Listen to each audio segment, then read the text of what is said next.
students. Today we will read about SST Geography 5th chapter Major Domains of the Earth. अर्थ के जो बड़े domains क्षेत्र हैं उनके बारे में पढ़ेंगे कि मेन जो बड़े क्षेत्र क्या क्या हैं.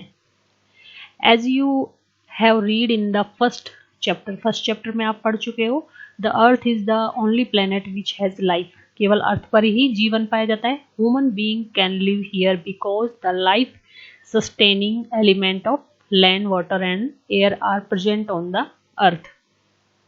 ह्यूमन बीइंग अर्थ पर इसलिए रह सकते हैं, जीवन इसलिए है अर्थ पर क्योंकि यहाँ पर लैंड है, वाटर है और हवा भी है. The surface of the earth is a complex zone in which three main component of environment meet, overlap and interact. जो अर्थ की सरफेस है वो एक कॉम्प्लेक्स यानी कि जटिल जोन है जिसमें तीन कंपोनेंट्स हैं वो मिलते हैं एनवायरनमेंट के और ओवरलैप होते हैं और एक दूसरे से इंटरेक्ट होते हैं.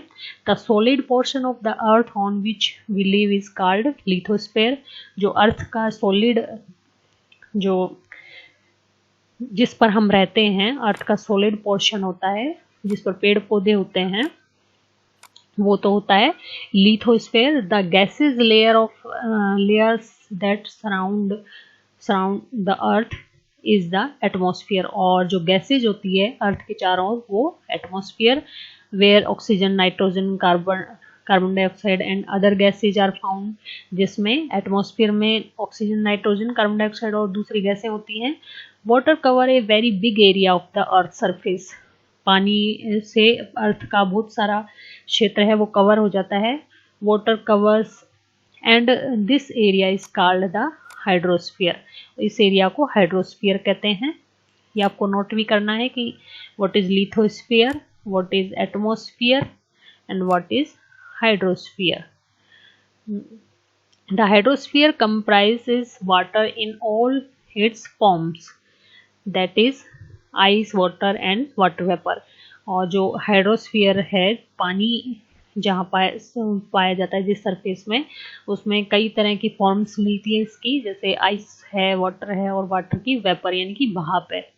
और अब है बायोस्फीयर. बायोस्फीयर नैरो जोन होता है, सकड़ा होता है यानी कम होता है. Where we find land, water and air together. जिसमें हमें लैंड और वाटर, एयर तीनों मिलते हैं.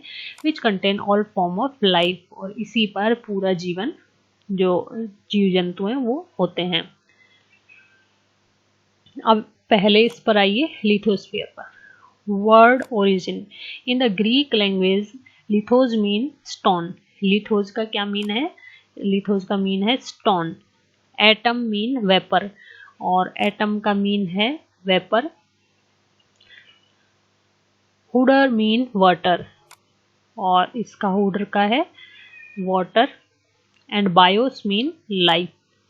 बायोस का मीन है life. Can you make word using the above. इनको यूज करके कोई वर्ड बना सकते हो. ये बनी गए इसमें lithosphere, atmosphere, hydrosphere, biosphere. Now we will read about lithosphere. The solid portion of the earth is called the lithosphere. हम अभी हमने पढ़ा ये जो solid portion है वो क्या है? lithosphere है. It comprise the rocks. इसमें क्या क्या होते हैं? rocks होती हैं, अर्थ की crust होती है and the thin layer of soil that contain nutrient. और जो ऊपर की जो soil होती है जिसमें nutrients होते हैं, पोषक तत्व होते हैं जो जीव जंतुओं के लिए जरूरी होते हैं, ऑर्गेनिज्म के लिए. There are two main divisions of the earth surface. Earth की सरफेस पर दो मेन रूप से डिविजन्स होते हैं, दो क्षेत्र होते हैं. The large land mass are known as the continents.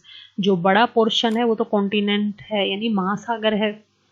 And the huge water bodies are called the ocean basin. और जो वाटर बॉडीज, जो बड़ा क्षेत्र है, विशाल क्षेत्र वाटर बॉडीज का, उसको क्या बोलते हैं? Ocean basin. समुद्र का जो बेसिन है वो बोलते हैं. और लैंड मास को बोलते हैं continents. All the ocean of the world are connected with one another. ये एक दूसरे से जुड़े हुए होते हैं oceans. Look at the map. of the world are all the land mass is connected with one another. जो जितने भी लैंड मास हैं वो एक दूसरे कनेक्टेड हैं, ओशंस कनेक्टेड हैं. The level of sea water remains the same everywhere. सब जगह लेवल इसका समान रहता है सी वाटर का. 11 of land is measured from the level of sea. 11 land क्षेत्र हैं जहाँ से सी का लेवल नापा गया है, विच इज टेकन एज 0, जिसको 0 से नापा गया, तो सभी पर बराबर पाया गया इसका लेवल.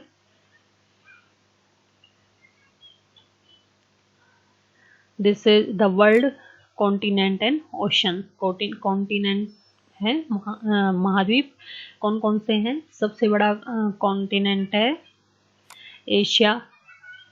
ये एशिया है, येलो कलर में, ये सबसे बड़ा है, नंबर 1. इसके बाद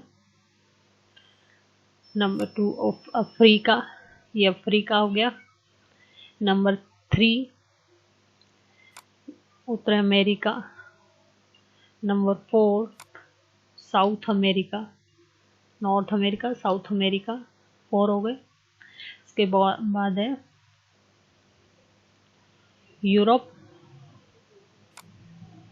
6 हो गए, 5 हो गए, 5.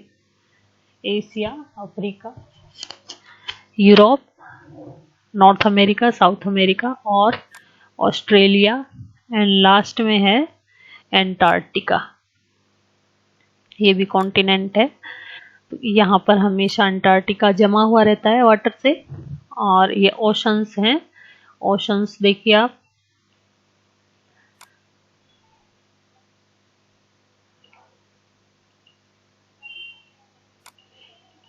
ओशंस हैं. अटलांटिक ओशन,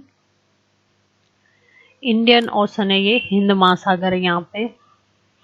ये पैसिफिक ओशन है, प्रशांत महासागर जिसको बोलते हैं. ये इधर से और इधर ये जुड़ा हुआ है, ये पोर्शन और ये पोर्शन एक साथ है. ये पैसिफिक ओशन है, ये सबसे बड़ा है Pacific ocean.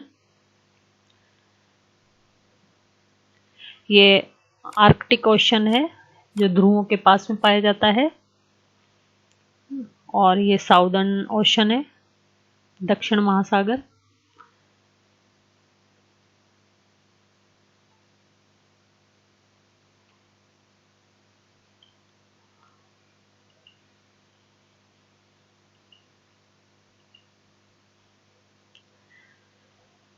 The highest mountain peak, Mount Everest, is 8,848 metre above the sea level. जो माउंटेन का लेवल है वो 8,848 मीटर सी लेवल से ऊंचा है.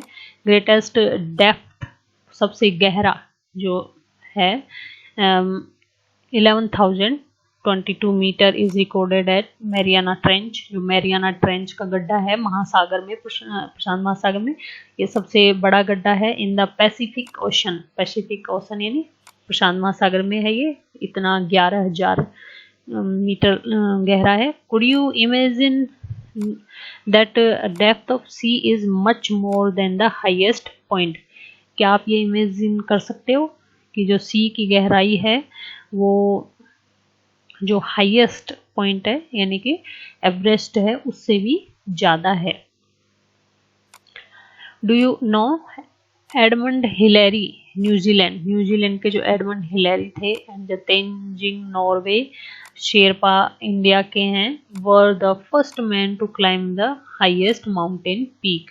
क्या कौन थे ये जो माउंटेन की पीक पर चढ़ने वाले पहले मैन थे? ये Everest on the planet earth on 29 मई 1953. इस डेट को ये सबसे पहले माउंटेन पीक पर पहुंचे थे.